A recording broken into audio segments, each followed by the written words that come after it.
hari ini bisa dikasih terima oleh Bu Feby adalah penyembahan, dan bagi saya sebuah penyembahan itu adalah relationship kita dengan Tuhan, ya, yang harus dibangun setiap hari dengan Tuhan. Penyembahan itu adalah gaya hidup kita. Nah, kita akan belajar bagaimana kita menjadi seorang penyembah dengan bobot kemuliaan yang berbeda. Ya. Orang tuh bisa menyanyi, tapi belum tentu bisa menyembah. Orang itu bisa apal lagu, tapi belum tentu pun bisa menyembah. Karena penyembahan itu adalah sikap hati kita. Penyembahan itu adalah kehausan kita sama Tuhan, bahwa kita ini adalah manusia yang diciptakan. Kita sadar nih, kita sadar kita adalah manusia yang diciptakan, dan kita perlu Tuhan. Makanya kalau di luar sana banyak orang yang gak percaya Tuhan, mereka gak akan bisa menyembah Tuhan.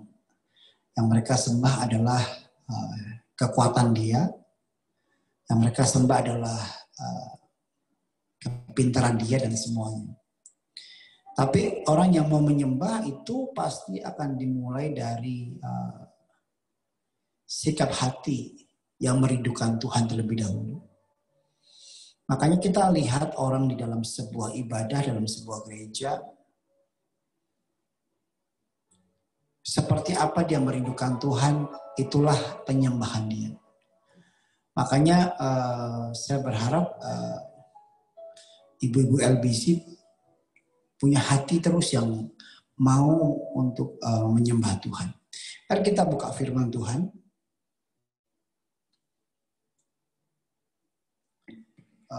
Kejadian pasal yang ke-22. Kejadian pasal 22. Ya. Ayat yang ke-1 sampai ayat yang ke-19, ya. Saya akan baca Kejadian 12, Kejadian pasal yang ke-22, ayat yang ke-1. Jadi ini ceritanya Abraham itu menerima anak, ya, menerima anak, dan sekian lama dia menunggu anak, Tuhan kasih anak, ya. Jadi anak Abraham ini namanya Ishak, ya, kalau bahasa Inggrisnya adalah Isaac. Dan Abraham sekian lama dia menunggu anak ini, dan akhirnya Tuhan kasih anak ini. Tapi setelah semuanya, Tuhan mencobai Abraham. Ada sesuatu kata yang menarik. Ya, saya akan baca Kejadian pasal 22 ayat 1. Setelah semuanya itu, Allah mencobai Abraham. Ia berfirman kepadanya, Abraham, lalu sahutnya adalah Abraham, ya Tuhan. Ya. Nah, saya akan coba dari awal sampai akhir, nanti akan membuka firman ini satu persatu. Ya. Jadi kata worship, kata penyembahan, atau kata pemujaan itu dimulai dari Abraham mempersembahkan Ishak ini. Di sana ada arti nanti yang kita akan pelajari, bahwa Abraham ini mempersembahkan anaknya, dan itu adalah bentuk penyembahan dia. Jadi Tuhan tuh aneh, lucu ya.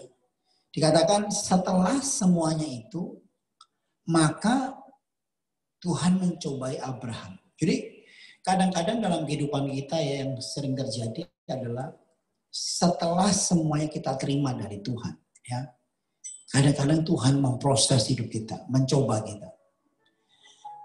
Dengan kejadian COVID-19 ini yang kita sedang lihat, dan mungkin ada keluarga kita atau teman kita yang sedang mengalami, ya, saya berpikir bahwa semuanya itu Tuhan izinkan. Ya. Kalau kita lihat, ya, apa sih planning kita 2020, ya? Mungkin ada yang mau jalan-jalan ke luar negeri. Mungkin ada yang bangun bisnis baru. Mungkin ada yang mau menikah. Mungkin ada yang mau punya rumah baru. Mungkin ada yang punya planning yang begitu hebat. Ya. Jadi sepertinya 2019 yang lalu kita sudah berpikir bahwa 2020 adalah tahun yang luar biasa. Ya. Tahun yang orang bilang, wah, ini akan menjadi tahun yang lebih hebat dibandingkan tahun yang lalu. Tapi apa yang terjadi? Di tahun ini Tuhan mencoba, ya, seperti Tuhan mengatakan Abraham, Tuhan mencobai Abraham. Demikianlah Tuhan mencobai anak-anak Tuhan sekarang ini. Gunanya apa hal ini terjadi? Cuma satu. Sadar bahwa hidup kita ini adalah terbatas. Betul nggak? Yuk, sekarang apa yang kita mau sombongkan? Saudara punya uang seberapa? Punya kehebatan seberapa? Punya aset seberapa? Nothing. Nothing. Saya punya teman di Surabaya kena COVID, dan itu orang yang sangat diberkati Tuhan. Dan waktu itu terjadi, apa yang kita lihat? Dia dimakamkan, gak ada teman-teman yang datang. Bahkan saudaranya pun gak boleh datang dengan cara seperti itu. Padahal kalau kita lihat orang kaya seperti itu, kalau meninggal biasanya yang datang itu dengan karangan bunga itu pasti banyak sekali. Ya, pasti banyak sekali. Belum makanannya, belum semuanya. Seperti pesta. Tapi apa yang terjadi di masa-masa sekarang? Itu semua gak ada artinya. Bahkan kalau saya melihat pernikahan teman saya juga, ya, sangat sederhana padahal dia punya semuanya. Artinya yang terjadi masa-masa sekarang ini adalah masa-masa di mana kita harusnya sadar bahwa hidup kita ini terbatas dan perlu Tuhan. Betul tidak? Kita harus sadar itu. Kalau kita nggak sadar itu dulu, saudara nggak akan bisa menyembah Tuhan. Nggak akan bisa. Saudara akan hanya stagnasi di dalam sebuah namanya ujian. Ya. Datang ke gereja nyanyi, nyanyi, tapi hatimu nggak bisa melekat sama Tuhan. Kenapa? Karena kamu belum sadar bahwa kamu membutuhkan Tuhan. Kalau kita sadar kita membutuhkan Tuhan, kita akan menyembah Dia. Ya. Kita akan worship Dia. Makanya supaya kita sadar kita ini perlu Tuhan, kadang-kadang cobaan itu dikasih Tuhan. Kadang-kadang proses itu dikasih Tuhan. Supaya lu sadar. Kalau nggak digituin, manusia ini punya habit, punya tabiat, namanya satu, sombong. Makanya kejatuhan manusia pertama kan karena kesombongan dia. Dia ingin menyamai dan menyerupai seperti Tuhan. Iblis goda dia. Kalau kamu makan buah ini, kamu akan menjadi sama seperti Tuhan. Oh, dia mau itu. Makanya dosa yang paling Tuhan tidak suka dalam kehidupan kita adalah kesombongan. Kesombongan membuat kita tidak bisa menyembah Tuhan. Kalau kita lihat, ya, Saul dengan Daud. Dosanya banyak mana sih? Banyak Daud lah. Daud udah ngerebut istrinya orang. Udah gitu suaminya dibunuh, Uria. Ya. Dosanya itu. Kalau sekarang kena KUHP berdouble-double. Selingkuh, bunuh suaminya. Bayangin aja, itu Daud tuh. Saul apa? Saul cuma dosanya tidak taat. Tuhan bilang sama Samuel, suruh ngomong sama Saul untuk bunuh Raja Agag. penggal kepalanya.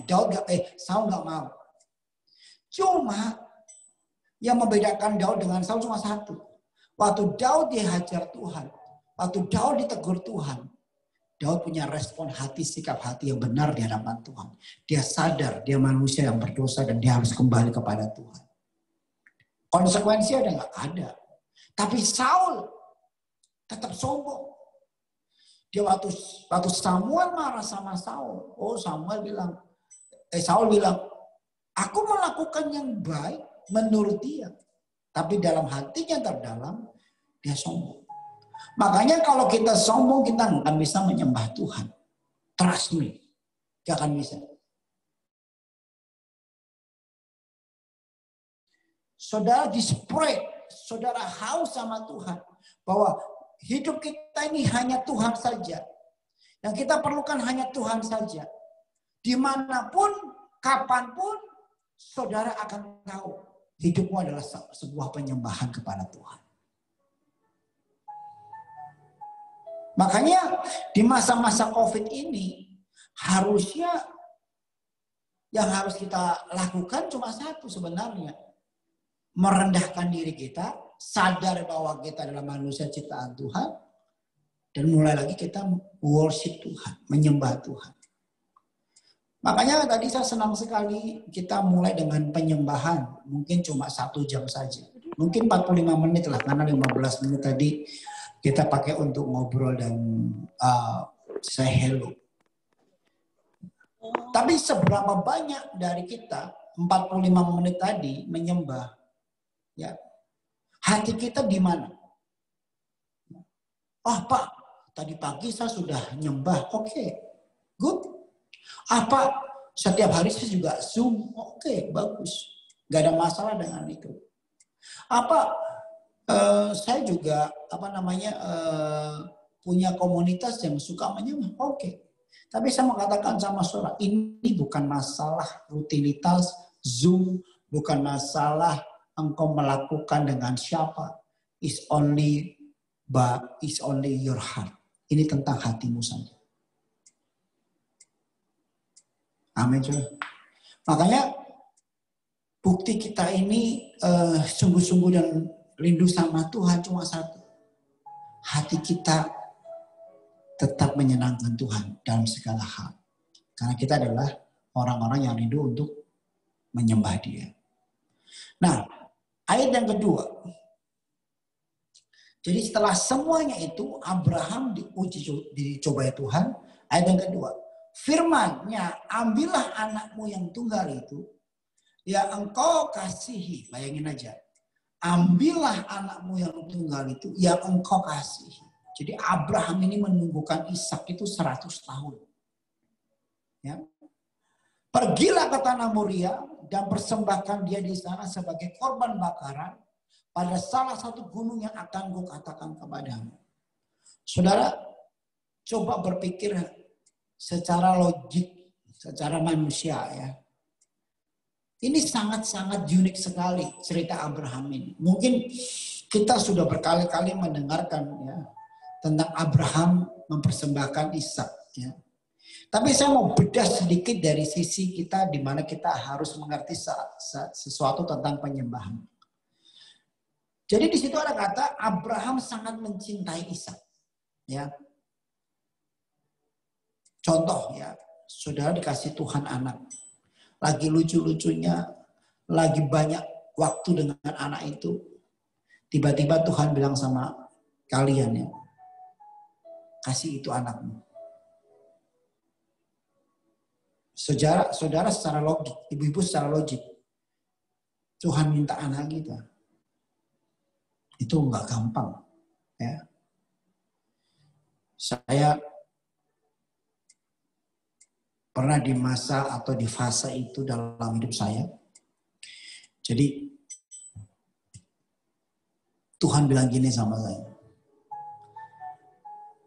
Nah, paling berharga dalam hidupmu itu apa? Saya bilang Tuhan. Oh ya? Iya, Tuhan. Tiba-tiba pas doa pagi Tuhan bilang gini. Kamu ngomong aku, Berharga? Iya Tuhan. Oke. Kalau aku ambil rumahmu, kamu masih cinta aku nggak? Oh oke, ambil aja Tuhan. It's okay. Tuhan suruh aku tabur kemana? Ke Papua, aku akan jual. Tuhan suruh ngapain? Aku akan lakukan. Oke? Kalau aku ambil mobilmu, kamu mau bagaimana?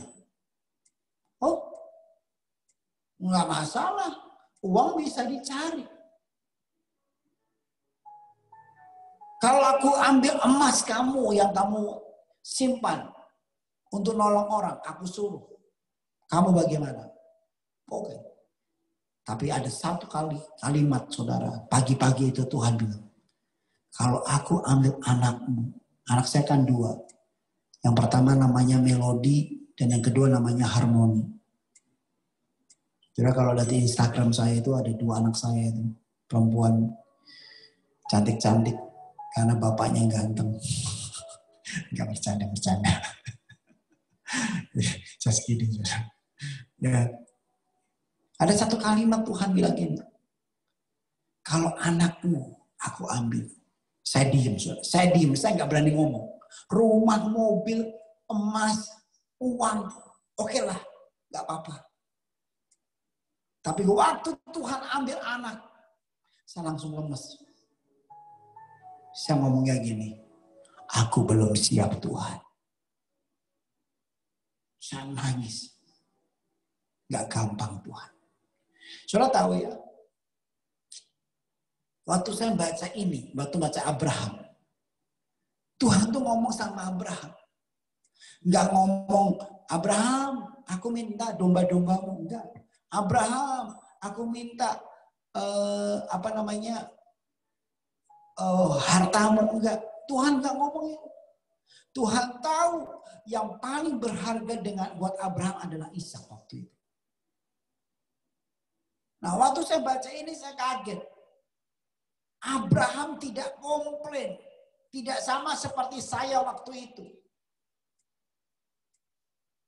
Abraham gak ngomong, Tuhan anak ini kamu kasih loh Tuhan. Aku udah nunggu lama loh. Enggak. Kalau saudara baca di Alkitab, saudara baca di firman Tuhan, Abraham diam. Enggak ngomong apapun. Kenapa? Abraham tahu. Dia mementingkan Tuhan dibandingkan apapun juga. Ya. Dia mementingkan hatinya Tuhan dibandingkan apapun juga.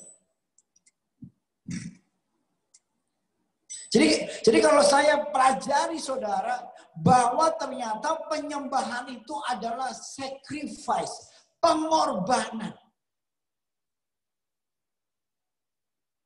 Jadi kalau saudara menyembah Tuhan, saudara gak pernah berkorban, gak pernah sacrifice, itu pertanyaan besar. Apakah saudara ini seorang penyembah atau bukan? Jangan-jangan saudara seorang pengunjung gereja yang cuma hanya minta berkat, minta mujizat, minta uang sama Tuhan. Tapi gak kenal pribadinya Tuhan. Itu bahaya. Itu bahaya. Lama-lama saudara cuma jadi orang Kristen yang Kristennya itu KTP atau Kristen anak-anak. Cuma blanketnya aja Kristen. Tapi nggak ngerti arti sebuah penyembahan. Belum tentu worship leader WL di gereja itu penyembah. Belum tentu pendeta pun penyembah. Belum tentu pun orang yang jago nyanyi penyembah. Belum tentu pun pemain musik itu penyembah. Belum tentu. Karena penyembahan itu cuma bisa dikatakan dia penyembah. Karena kalau dia ngerti sebuah sacrifice dengan Tuhan. Kita nggak perlu alat musik canggih untuk menyembah Tuhan. Tapi kita perlu pembentukan dari Tuhan untuk kita bisa menyembah Tuhan. Gereja sekarang penuh dengan alat musik yang hebat. Lampu yang hebat, LED yang hebat. Itu bagus, itu boleh-boleh saja. Tapi itu semuanya euforia. Kayak sekarang COVID-19 begini, ayo. Bukannya saya menghakimi gereja nggak boleh pakai itu. Saya juga suka gereja saya pakai begitu. Gak ada masalah dengan itu. Gak ada masalah dengan itu, saudara. Tapi yang menjadi masalahnya adalah kalau sampai saudara menjadikan itu arti sebuah penyembahan. Salah besar. Penyembahan itu pembentukan. Penyembahan itu proses. Penyembahan itu perendahan. Penyembahan itu sebuah penghancuran dari Tuhan.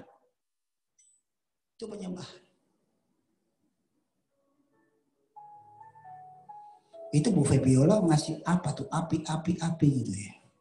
Gambar api-api. Dahsyat Pak, artinya sacrifice ada apinya, luar biasa. Oh gitu. Saya kira ada yang kebakaran. Kebakaran Pak, hatinya Pak. Kebakaran. Lewat firman-Nya. Bagus. Amin. Saya tuh jarang Zoom, saudara. Jarang Zoom saya.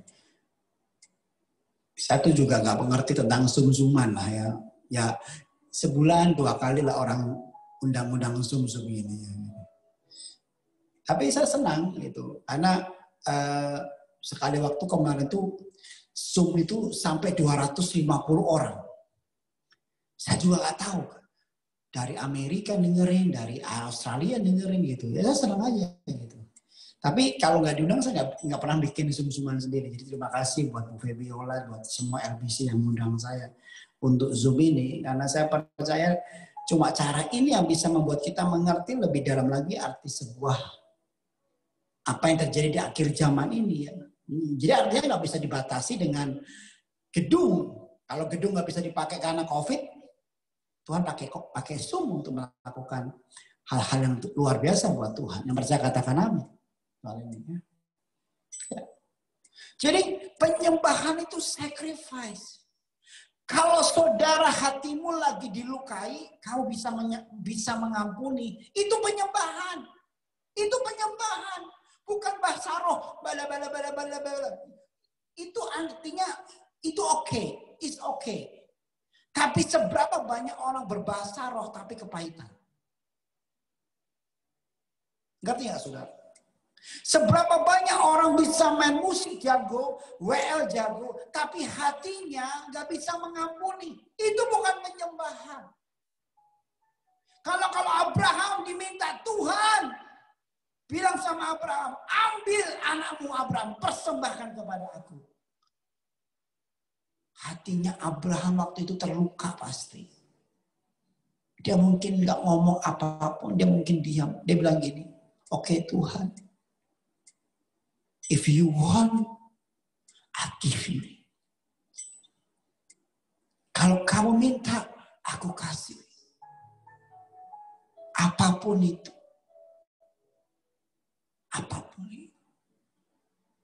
Karena penyembahan bicara tentang sikap hati kita di hadapan Tuhan. Sikap hati. Orang pintar semuanya. Tapi hati cuma Tuhan yang tahu. Orang punya karunia semuanya. Tapi hati cuma Tuhan yang tahu. Orang pintar khotbah. Tapi hati cuma Tuhan yang tahu. Makanya saya mau katakan sama saudara hari ini. Kalau sampai Tuhan ambil yang berharga dalam hidupmu. Artinya Tuhan sedang mengubah engkau menjadi seorang penyembah. Buat saya, penyembahan artinya Tuhan ambil yang paling berharga dalam hidupmu. Supaya cuma Tuhan yang hidup, bukan yang lain dalam hidupmu. Amin. Abraham mengerti prinsip worship. Abraham mengerti prinsip sacrifice. Tapi Abraham gak lakukan itu. Tuhan gak lakukan itu sama Abraham instan. Enggak. Tuhan mulai dari step by step bagaimana dia jadi penyembah. Step by step dari mana bagaimana dia jadi penyembah. Abraham tinggalkan Ur Kasdim. Tuhan bilang, Abraham, tinggalkan Ur Kasdim ke tanah yang kutunjukkan kepadamu. Abraham nggak tahu tanahnya loh. Abraham nggak tahu mana tempatnya. Nggak tahu Abraham. Abraham nggak tahu. Dia cuma datang sama istrinya mungkin. Bilang, Sarah. Iya Abraham. Namanya bukan Abraham loh, Abram. Ya Abram. Yuk pergi yuk, kemana? Pokoknya pergi aja, aku dengar suara. Kalau zaman sekarang kita ngomong begitu masih oke. Tuhan suruh kita ke Papua, Tuhan suruh kita Kalimantan. Zaman dulu mana ada orang ngerti tentang kata Tuhan. Abraham hanya percaya, Abraham hanya dengar dan dia melakukan. Tapi dia nggak tahu kemana, dia hanya taat sama Tuhan. Ketaatannya Abraham ini loh yang kita harus contoh, saudara. Taat tanpa ada argue apapun. Taat. Kita ini kadang-kadang taat misalnya ya contoh ya. Bu, ayo. Misalnya Tuhan bilang contoh si A. Atau ada mungkin di sini nggak ada namanya si A lah ya, si A. Tuhan bilang sama si A. Kamu tahu kan itu saudara kamu sedang mengalami kesusahan. Kamu bantu dong. Oke Tuhan. Oke. Ada tapinya. Tapi Tuhan. Dia begitu kan dulu lukain saya Tuhan. Ngapain sekarang saya bantu dia. Biarin aja dia mengalami begitu. Nanti lama-lama dia berubah. Biar syukur. Kita langsung punya pikiran. Hebat banget seperti ngajarin Tuhan. Padahal Tuhan cuma ngomong bantu. Kita ngomong hari dia. Iya udah lakukan selesai. Tapi kehebatan kita apa? Kita bisa argumen, kita bisa explain too much, kita bisa lakukan hal-hal yang seolah-olah ini pembalasan, gitu ya. Dan itu memuaskan hati kita. Abraham tinggalkan Ur Kasdim, hanya taat. Udah gitu ya, Abraham suruh apa? Suruh pilih tempat. Abraham kau pilih mana? Pilih apa namanya? Kanaan atau Sodom? Abraham pilih Kanaan. Terus Tuhan kasih waktu lagi. Tuhan lama-lamain lagi untuk mendapatkan Ishak. Sampai umur Abraham itu 100 tahun baru dapatin Ishak. Baru Abraham dapat pencobaan yang terakhir. Artinya seorang penyembah itu nggak instan. Nggak instan Bapak Ibu. Bukan masuk gereja terus angkat tangan, nyanyi, berbahasa roh, terus kita ngomong, kamu penyembah ya. Atau mungkin ada WL suaranya bagus ya, WL-nya tuh hebat, nyanyinya hebat sekali, terus kita bilang, wah ini penyembah. No. Penyembah itu bukan bicara tentang suara bagus, apa lagu, main musik bagus. Enggak. Worshipper itu bicara tentang kehidupan kita yang dibentuk Tuhan. Kita selalu mengatakan, oke Tuhan. Selama Tuhan senang, aku akan lakukan. Itu worshipper. Ikutin saya. Selama Tuhan senang, aku akan lakukan. Ya. Selama menyenangkan Tuhan, aku akan lakukan. Selama itu Tuhan ditinggikan.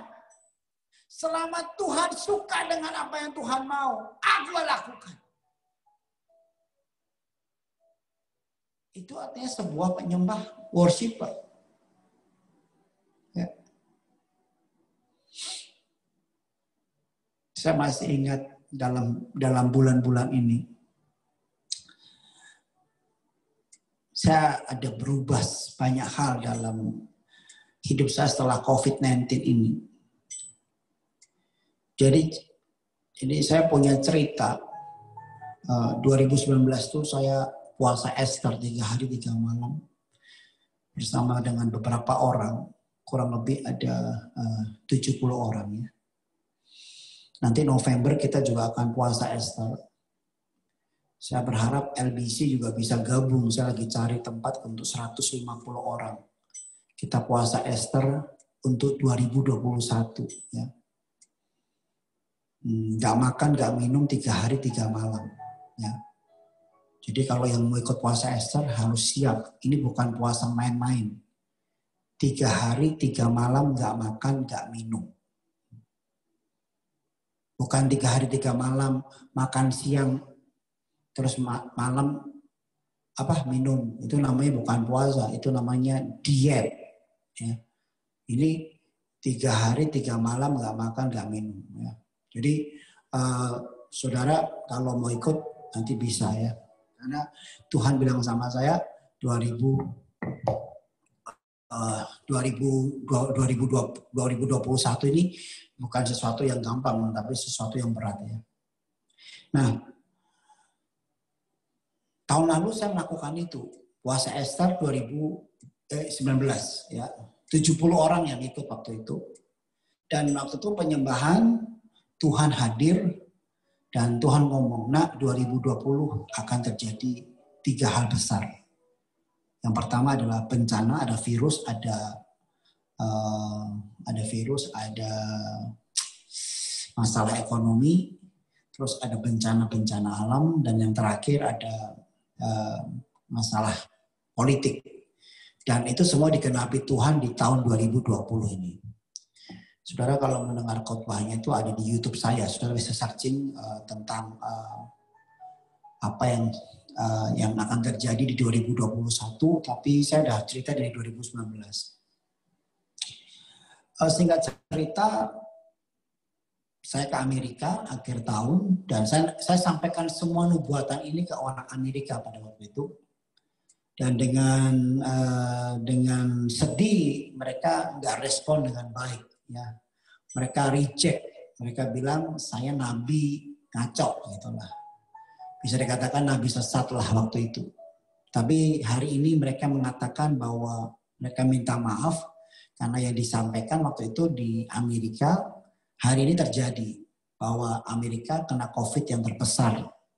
Kalau nggak salah sudah jutaan orang. Ya.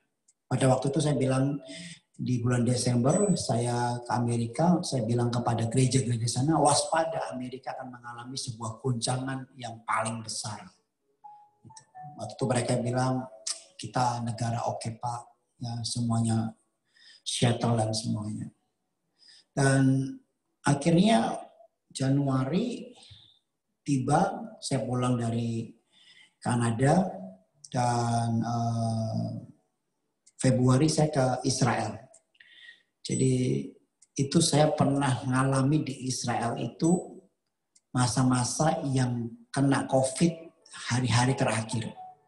Jadi kalau orang yang berangkat ke Israel Februari setelah saya dan Maret ya itu gak akan bisa ngalami ya, gak akan bisa masuk. Kalau nggak salah waktu itu ada beberapa orang yang nggak bisa masuk ya ke Israel. Tapi ada yang masuk pun tapi kasihan sekali. Di Israel itu sangat-sangat serem sekali ya. Dan terbukti bahwa banyak hamba Tuhan yang pulang dari Israel itu mengalami COVID. Nah, waktu itu Tuhan ngomong gini sama saya. Nah, kamu lakukan sesuatu dong buat aku. Saya bilang, Tuhan, apa Tuhan? Waktu pandemi ini, waktu bahaya ini datang, kamu jangan di dalam tapi kamu keluar. Saya langsung bingung. Waktu itu kalau nggak salah, roh kematian itu ada di Indonesia bulan April itu. Maret, April lah. Teman saya pendeta itu meninggal itu banyak sekali. Bisa dikatakan hari ini, besok itu kita melihat kabar pendeta meninggal. Tapi di masa-masa begitu Tuhan suruh saya taat.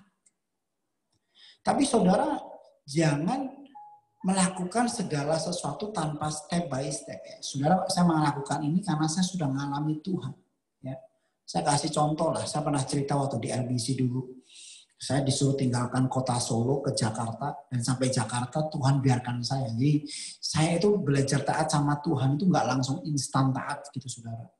Prosesnya itu nggak gampang. Jadi penyembah itu prosesnya nggak gampang. Harus melewati pembentukan hati, dihancurkan berkali-kali. Sampai Jakarta Tuhan nggak ngomong apa-apa. Jadi saya di Jakarta 6 bulan di terminal. Jadi orang kere. Wah, cerita saya panjang lah gitu. Makanya sampai hari ini kalau orang bilang Pastor Joy kok segitunya taat sama Tuhan. Segitunya Tuhan ngomong apa kok Pastor Joy berani ngomong ya terus. Karena bagi saya ngalami Tuhan. Tuhan itu nggak bisa dipelajari saudara. Kalau Tuhan saudara pelajari Tuhan nggak akan bisa habis-habisnya. Saya sekolah teologi loh ya, bukan pendeta yang nggak ada titel. Bahkan sekarang pun saya lagi ambil gelar doktor saya S3 ya. Itu S1 saya 4 tahun, S2 saya 3 tahun. Ini gelar doktor saya 3 tahun. Ini pun buat saya percuma. Karena banyak orang yang ingin mempelajari Tuhan, tapi banyak orang nggak ngalami Tuhan. Gimana ngalami Tuhan? Cuma satu. Kalau Tuhan ngomong sama kamu, katakan oke Tuhan. Itu baru ngalami Tuhan. Misalnya contoh, kamu ditipu orang 2 miliar. Tuhan bilang kasih aja buat dia. Kamu jangan tuntut. Biarkan aja. Sakit gak saudara? Sakit lah 2 miliar. Tapi kalau hatimu sama Tuhan gak sakit. Ngerti gak maksud saya? Artinya sampai kedagingan kamu ini habis. Kalau kedagingan kamu ini habis, berarti kamu tuh penyembah. Makanya Daud katakan begini. Daud ngomong gini di Mazmur ya. Sekalipun hatiku dan batinku, dagingku habis lenyap. Daud tuh tahu. Karena Daud diremukkan Tuhan berkali-kali. Bahkan Tuhan Yesus pun worshiper. Dia penyembah. Makanya dia bilang, aku sangat hormati Bapa. Makanya dia disalib. Ya kan? Penyaliban itu penyembahan tertinggi, saudara. Penyaliban itu sebuah anugerah tertinggi. Makanya saya mau katakan sama saudara, belajar untuk terus menyembah Tuhan. Artinya apa? Belajar terus meresponi apa yang Tuhan mau. Nah, akhirnya saya bilang sama Tuhan, oke Tuhan, saya mau. Saudara tahu, kalau saudara lihat Instagram saya, kalau saudara lihat hidup saya, itu masa pandemi, masa-masa roh kematian. Saya nggak pernah ada di rumah. Pergi terus. Baksos lah. Keliling kota lah. Pergi sana, pergi sini lah. Minggu depan saya akan ke Banyuwangi. Dengan 40 pasukan. Ya. Itu waktu saya melakukan itu. Hujatan banyak sekali. Pendeta gila nih. Pendeta nggak pakai hikmat lah. Semuanya banyak sekali. Tapi I don't care about that. Saya nggak mau peduli dengan perkataan orang. Karena saya peduli dengan perkataan Tuhan. Ngeri nggak saudara? Ngerilah saudara. Saya punya 2 anak. Waktu saya pergi-pergi itu, anak saya di atas. Saya nggak boleh dia turun. Karena saya isolasi mereka. Ketakutan ada. Bukannya saya orang gila juga. Pergi pulang langsung peluk anak-anak. Ya nggak mungkin. Ini COVID loh. Masa-masa itu semuanya pada takut keluar. Bahkan ada salah satu teman saya pendeta bilang, Pak, you crazy. Pak. You crazy. Tapi I'm worshiper.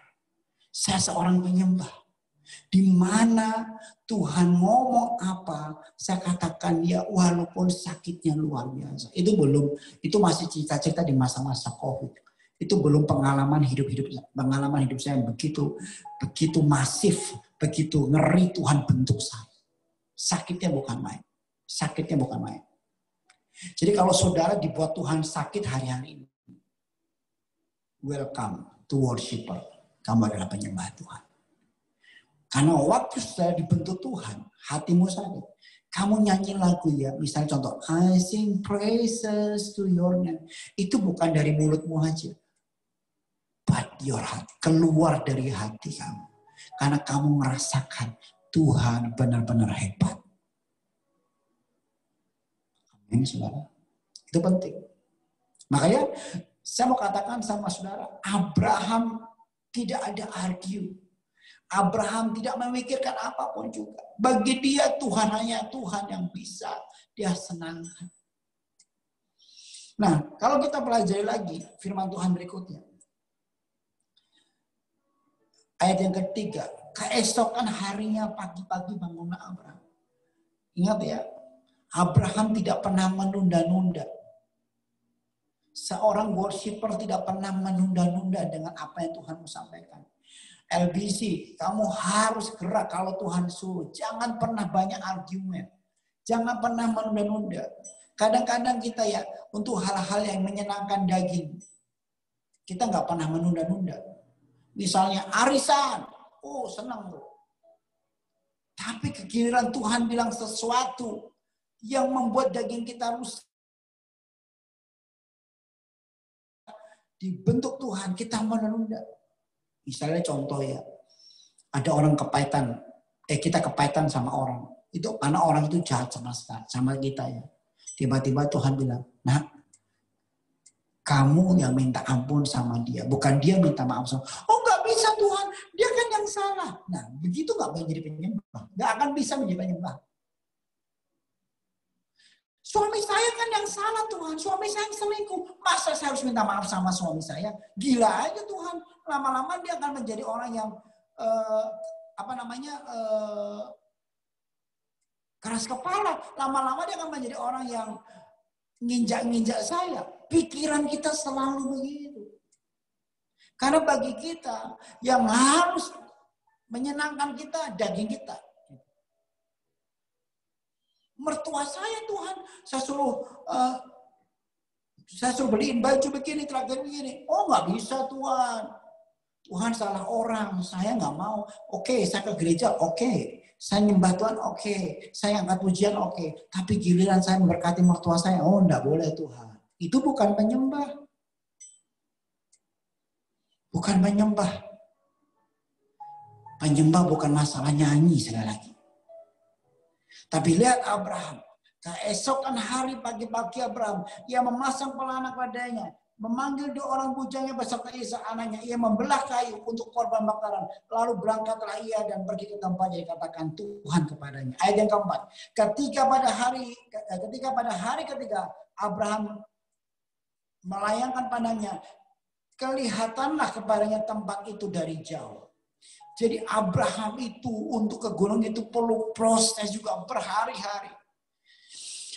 Ayat yang kelima, kata Abraham kepada bujangnya itu, tinggalkah kamu di sini dengan keledai ini?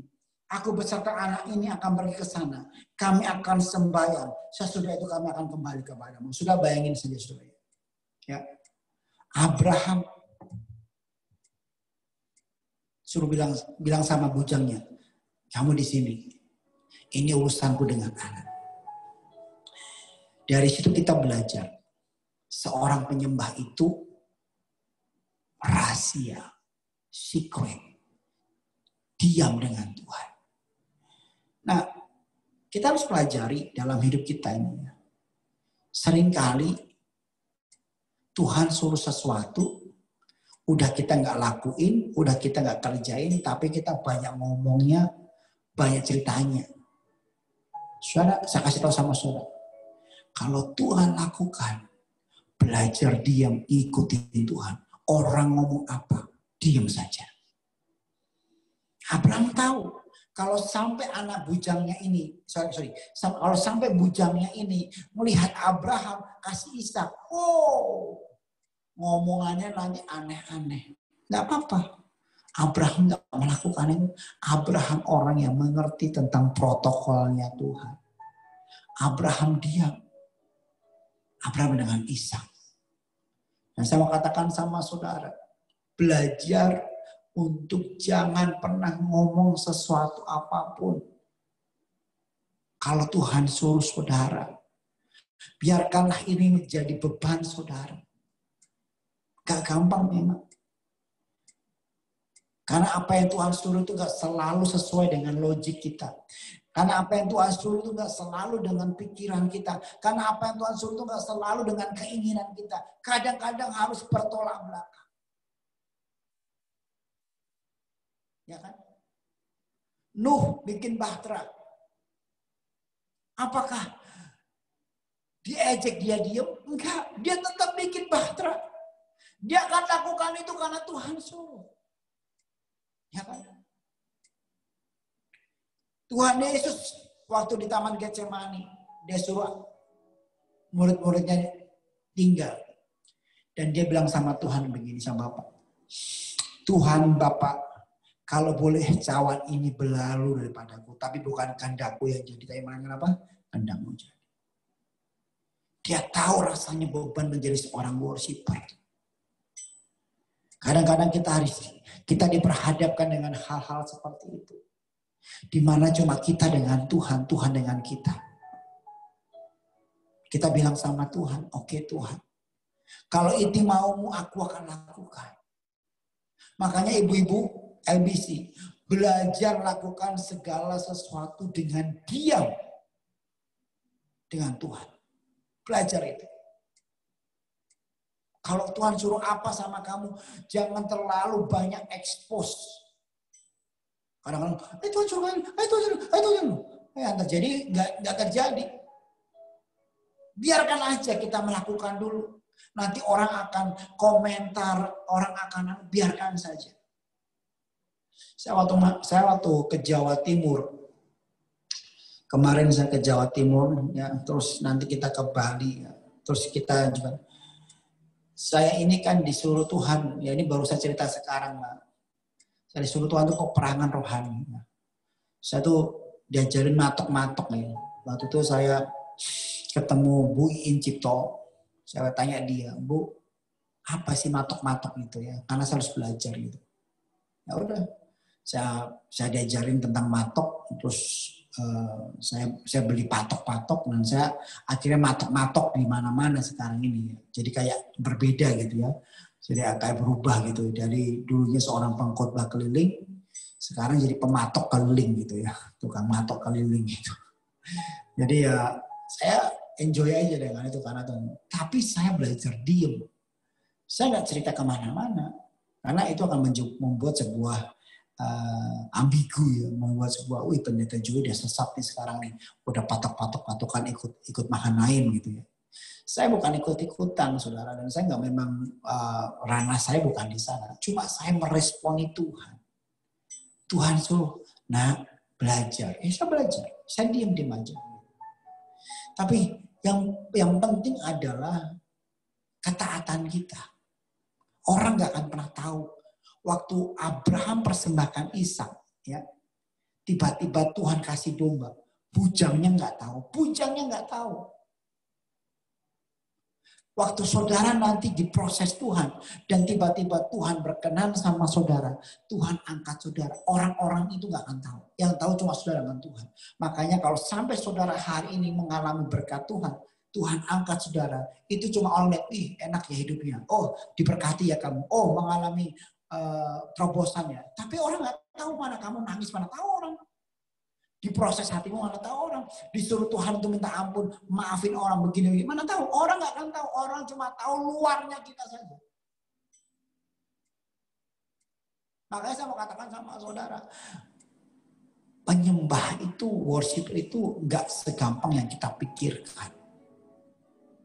Itu bicara dalam. Makanya kalau saya lihat seorang penyembah gitu ya, misalnya WL yang hebat, yang bagus ya. Saya appreciate dia. Wah, saya ngomong suaranya bagus ya. Gitu ya. Caranya menyembah bagus ya. Tapi saya nggak appreciate kalau dia seorang penyembah, nyanyinya bagus, caranya mimpin bagus. Tapi kehidupannya nggak bagus, bukan penyembah. Jadi sekali lagi, penyembahan itu bukan liturgi gereja. Penyembahan itu bukan hanya kita nyanyi, angkat tangan, bahasa roh. No. Penyembahan itu adalah sikap hati kita di hadapan Tuhan yang mau dibentuk, diproses sama Tuhan, dihancurkan Tuhan, tapi kita tetap begini sama Tuhan. Tetap hebat. Itu penyembahan. Waktu itu terjadi dalam hidupmu, itu nggak ada pujian. Pemusik bisa puji, oh Pastor Joy enak yang main keyboardnya. Pastor Joy enak ya penyembahannya. Pujian begitu banyak sama saya. Ya kan? Banyak loh. Sampai ada orang bilang, Pastor Joy, gimana kalau saya kasih uang untuk bikin rekaman? Saya punya ciptaan lagu gitu. Saya punya ciptaan lagu, ada orang yang mau bikin album. Saya enggak, saya belum siap. Pastor Joy, bagaimana kalau Pastor Joy bikin acara 2 hours, 2 jam worship dengan Pastor Joy. Kita bikin waktu 2019, rencana 2020 ini. Kita bikin di hall besar, kita ngundang 2.000. Saya bilang enggak. Karena saya tahu apa bedanya panggung sama mezbah. Kalau panggung, kita cari pujian manusia. Model kayak saya ini gampang banget, saudara. Pujiannya itu gampang sekali. Tapi yang kita cari bukan pujian dari manusia. Yang kita cari pujian dari Tuhan. Itu penting. Seberapa banyak WL pemusik, orang-orang nyanyi, dipuji. Tapi pertanyaan saya, apakah Tuhan puji? Nah, gimana cara Tuhan puji kita? Ya dari kehidupan kita. Orang nggak tahu. Kita dihancurkan, mana ada orang dihancurkan dipuji. Mana ada Abraham persembahkan Ishak dipuji. Nggak ada. Itu cuma hidden place, secret place. Dia dengan Tuhan. Nggak ada pujian waktu kita diproses. Nggak ada pujian waktu kita dihancurkan. Nggak ada pujian waktu kita dibentuk. Cuma satu yang memuji kita, Tuhan. Kalau kita bisa memuji. Makanya saya katakan sama saudara, belajar dari Abraham. Abraham mengerti arti sebuah pujian. Dan dia mengerti arti sebuah ketaatan. Dan dia mengerti arti sebuah sacrifice. Karena dia adalah penyembah Tuhan. Dan doa saya hari ini, ibu-ibu LBC, mari teruslah berkorban. Teruslah sacrifice. Saya kemarin doain orang, satu ibu-ibu di Jakarta ini. Semuanya diambil daripada dia. Tapi dia mengatakan begini sama saya, membuat saya nangis depan dia. Dia bilang, Pastor Joy, saya tahu ini Tuhan cinta saya. Kaget saya. Makanya dia tahu arti sebuah penyembahan. Karena penyembahan itu bukan panggung. Tapi penyembahan itu adalah korban mezbah. Makanya Abraham suruh kasih anaknya. Itu bicara tentang mezbah. Anaknya itu paling berharga. Tapi Tuhan ganti. Tuhan bilang, Abraham, hari ini kamu menjadi bapak orang percaya. Aku gak kasih anakmu untuk dikorbankan. Tapi aku kasih yang lain. Tuhan kasih domba yang sedang tersangkut dalam dahan gitu. Tapi, ada tapi. Diselesaikan sama Tuhan Yesus. Bapa di surga itu seperti Abraham, ya kan?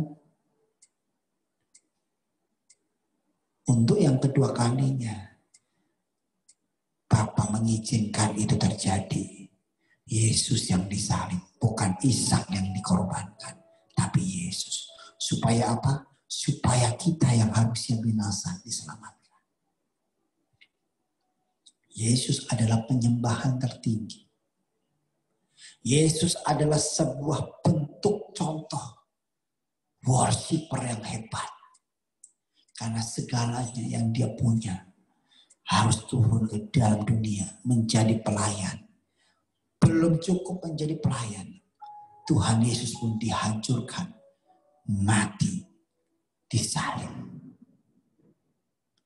Doa saya hari ini buat kita semua. Saudara di posisi mana?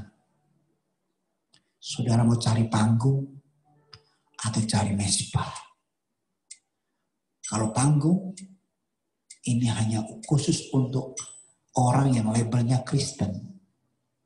Yang mengatakan, oh saya menyembah Tuhan. Tapi Tuhan bilang, I don't know you. Aku gak kenal kamu. atau mezbah. Ini gak mencari pujian. Ini gak mencari apapun juga. Tapi di sini Tuhan kenal saudara. Di sini Tuhan tahu siapa saudara. Di mezbah ini hatimu dipuji Tuhan. Dan Tuhan mengatakan, sini anakku, I love you so much. Tuhan tuh kalau ngomong sama kita ya, I love you itu ya, saudara kalau dengar di kuping gitu ya, itu dalam sekali. Dalam sekali. Saya pernah ngalami itu 3 kali. Saya waktu umur 14 tahun,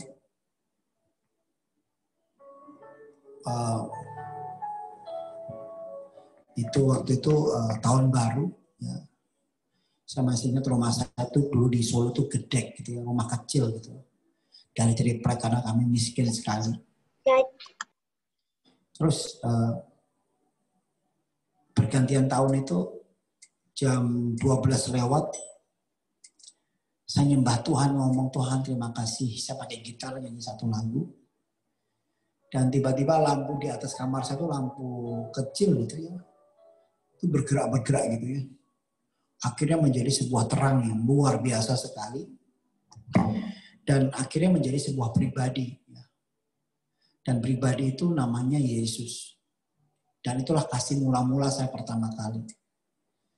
Dan dia ngomong begini loh sama saya, saudara. I love you, aku cinta kamu. Kamu kesayangan. Itu saya nangis. Itu dari jam 1 pagi sampai jam 7. Jam 1 pagi ya. Sampai jam 7 pagi. 1 malam sampai 7 pagi. Itu hidup saya berubah. Saya mengalami damai itu sangat indah. Kalau saya suruh ulangin itu lagi, saya mau saudara. Saya pengen banget. Dan itu menjadi sebuah sebagai resources. Founder saya sampai sekarang saya kuat. Makanya saya gak akan pernah tinggalkan Tuhan karena saya pernah berjumpa dengan Tuhan. Saya pernah ke tempat-tempat yang indah. Misalnya saya ke Swiss atau kemana aja tempat-tempat yang indah. Tapi gak seindah waktu saya berjumpa dengan Tuhan. Makanya saya kasih tahu sama saudara. Kadang-kadang sekali waktu engkau dihancurkan, waktu engkau habis semuanya. Dan Tuhan bilang, nah, engkau lulus. I love you so much. Kamu akan merasakan damai itu. Tapi kalau hari ini pun kamu masih diberkati. Kalau hari ini pun Tuhan masih sayang kamu dikasih kesempatan, anugerah. Sepertinya semuanya masih ada. Pergunakan itu dengan baik. Ayo kita bangun mezbah. Dan biarlah hari ini Tuhan berkati kita seperti Abraham. Makanya sampai sekarang berkat Abraham, Ishak dan Yakub selalu dalam hidup kita. Kenapa? Korban mereka luar biasa. Mari angkat kedua tangan kita. Shikara pakai. Apa sih? Mari sembah Tuhan. Bangun mezbah dalam hidupmu, saudara. Mezbah itu bicara hatimu sama Tuhan.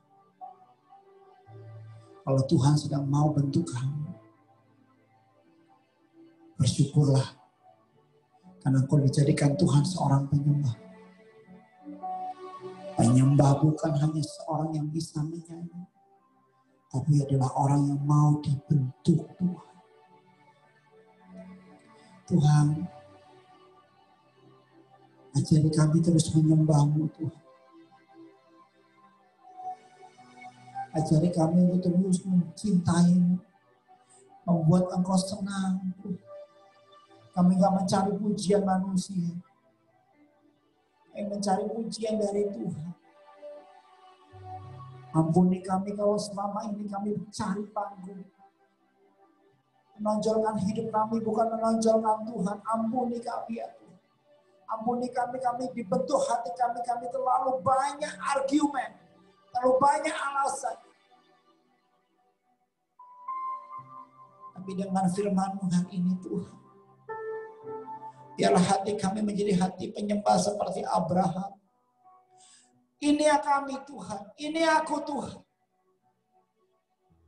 Bentuk kami ya Tuhan.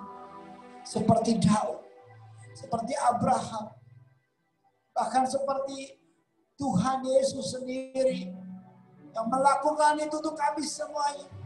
Hidup kami harus sampai ke satu titik di mana hanya menyenangkan Tuhan, tidak ada yang lain.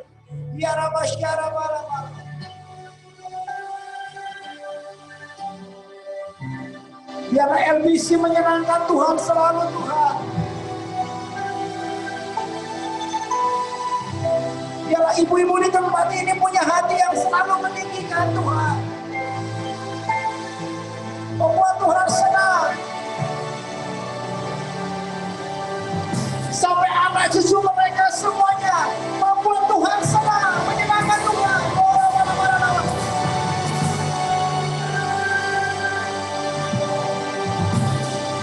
Buat mereka kuat Tuhan menjadi menyembah.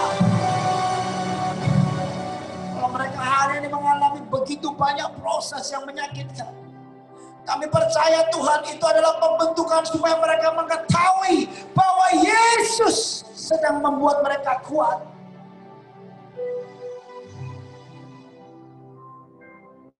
Biarlah firman Tuhan ini menjadikan mereka orang-orang yang berbeda.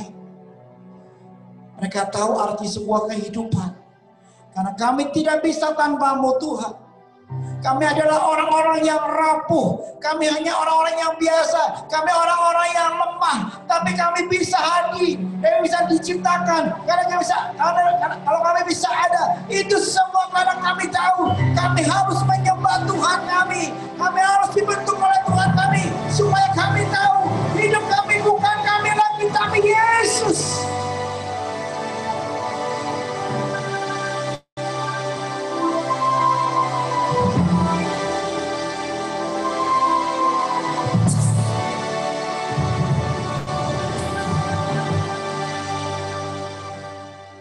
Terima kasih Tuhan. Hamba-Mu telah selesai berbicara. Roh Kudus mengalir terus. Bawa kami lebih lagi dengan Tuhan. Sampai kami mengatakan. Sampai Engkau mengatakan. I love you. I very very love you so much. Tuhan bilang buat ibu-ibu yang di LBC. Ada beberapa orang di tempat ini yang Tuhan akan jumpai pribadi. Dan Tuhan bilang begini sama kalian yang dihancurkan. Saya lihat nih, Tuhan ngomong sama saya, Tuhan kasih tahu mereka ada beberapa orang yang akan jumpai. Saya nggak tahu siapa yang di sini akan dijumpai Tuhan. Tapi Tuhan ngomong, Tuhan akan berjumpa dengan beberapa orang di tempat ini. Encounter, perjumpaan dengan Tuhan. Dan dia akan mengatakan buat ibu-ibu tempat ini yang dijumpai Tuhan. Dia sayang kalian. Karena Tuhan bilang, di tempat ini ada yang sudah lulus menjadi worshiper.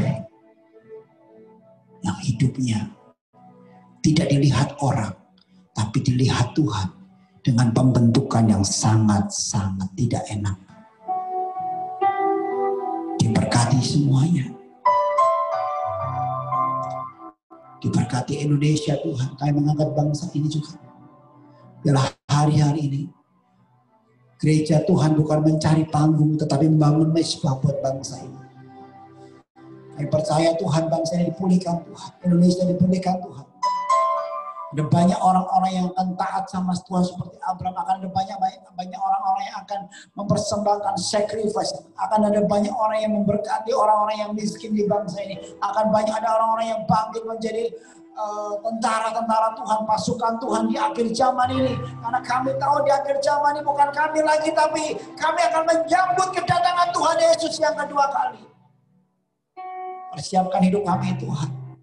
Perbaiki karakter kami. Perbaiki karakter kami. Sampai serupa dan segambar dengan Engkau. Dalam nama Yesus. Kami sembah Tuhan. Haleluya. Amin.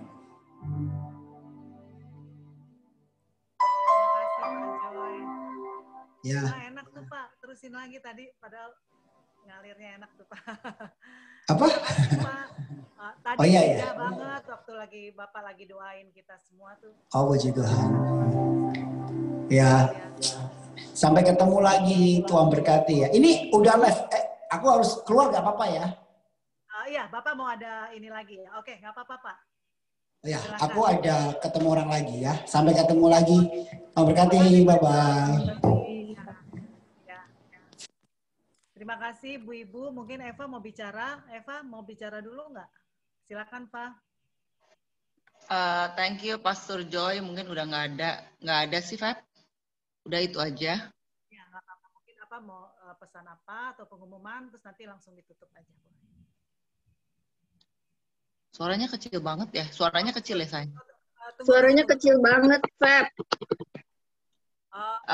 Jadi aku pakai Bluetooth ya, sorry. Oke. Mungkin ini udah enggak ya? Udah enggak? Ya, oke. Oke. Ya, nggak apa-apa, Pak. Eva mungkin mau ada kasih pengumuman atau apa, terus udah gitu udah selesai. Boleh, silakan. Ya seperti biasa aja, kita House of Prayer, Kamis, Jumat kita ketemu lagi, dan teman-teman yang belum bergabung mau ikut doa kelompok kecil di hari Senin dan Selasa, boleh update ke kami siapa aja, nanti pasti nyampe. Gitu aja dari saya. Terima kasih buat teman-teman yang hari ini sudah bisa bergabung. Saya lihat ada 50 orang, ada juga teman saya yang dari Singapura bisa ikut. Saya percaya semua diberkati dengan tema hari ini, dengan Pastor Joy. Sampai jumpa lagi minggu depan. Ada lagi kunjungan, udah ya nanti aja ya hari Kamis ya. Oke, terima kasih Bu Ibu. Oke, udah terima ya. Kasih. Bye. Terima kasih Ci Feby, Ci Eva. Terima kasih Eva. Bye. Terima kasih semuanya. Terima kasih semuanya. Jangan lupa ikut vlog ya, Prisil. Oke. Bye, God bless. Bye. God bless you all.